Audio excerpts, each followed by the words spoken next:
ஐயோ, ஏன்டா அங்க அடிச்ச? அடே நான் வேணும்னு அடிக்கலடா. ஐயோ, அங்க போன எடுக்கவே இயலாதுடா. இப்ப என்ன பண்றது? அடே உங்க அப்பாவும் வராடா. நீ ஒன்னும் சொல்லாத.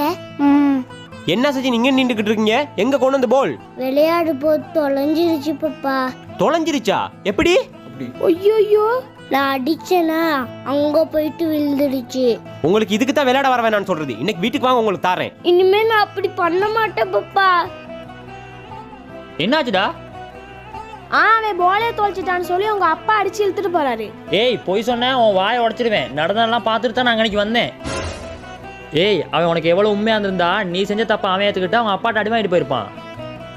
ஒன்று மட்டும் தெரிஞ்சுக்க, தப்பு செஞ்ச நீயா இருந்தா அதுக்கான தண்டனையும் நீ தான் அனுபவிக்கணும். இப்படி மற்றவனை மாட்டி விடக்கூடாது.